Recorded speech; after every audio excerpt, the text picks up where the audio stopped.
Hey guys, this is just a short video on the book that has been released for the latest James Bond movie, No Time to Die. The book by Mark Salisbury carries the full title No Time to Die, The Making of the Film. Basically, it explains how No Time to Die came to be. Readers will get insights on how Cary Fukunaga was attracted to direct, replacing Danny Boyle, how the sets were built, what considerations were made to aesthetics, and the story on how the movie was actually filmed. I have read numerous books on the behind-the-scenes process of making a film, and this is a coffee table book, not a paperback with in-depth details. The making of the film instead features gorgeous photography while also discussing the highlights of the production. With its size of 30 cm by 27 and with 192 pages, this is very much a coffee table book and can be read through in a few hours. Those that do want to know the in-depth details of the production of No Time to Die should be aware of that. Nonetheless, I was aware this is a coffee table book and that is why I bought it.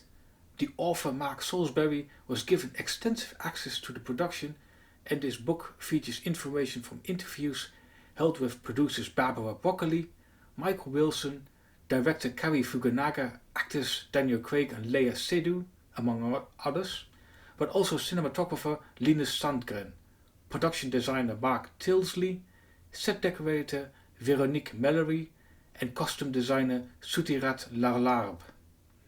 Each has their thoughts on the various scenes and the characters, sets and costumes that are part of that scene, though for the most part we only get a brief snippet of information. However, I found the production details fascinating. Filming started in Norway with the scene in which Rami Malek's character Safin attempts to assassinate Mr. White and his family. Cary had a very clear vision of what he wanted, and to achieve that the home of the young Madeleine was actually built on the ice.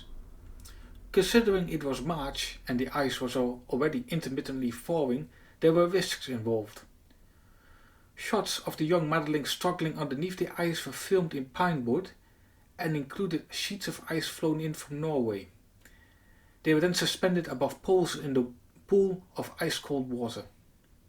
The book is filled with such anecdotal stories that I think should be the bread and butter of any such coffee table book. Next, the book describes the lengthy production in Matera, Italy, including creating the fake cemetery and the lengthy process of filming the car chase scenes, which differ from most other Bond chase scenes in that the filming is focused on the actors inside the iconic DB5. For each of the book's chapters we get an explanation of why a location was chosen, why it should be included in No Time to Die before the lengthy process begins in realizing this vision. Director Cary Fukunaga is not above improvisation, however. The Making of No Time to Die is one of the best behind-the-scenes coffee table books that I have read, worthy of the legacy of the movie that is Daniel Craig's last outing as James Bond.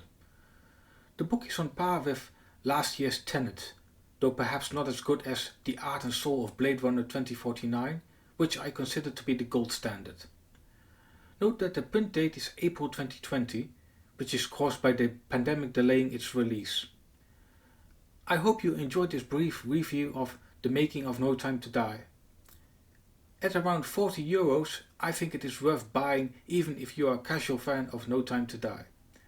For serious fans of James Bond, this book is an absolute must buy.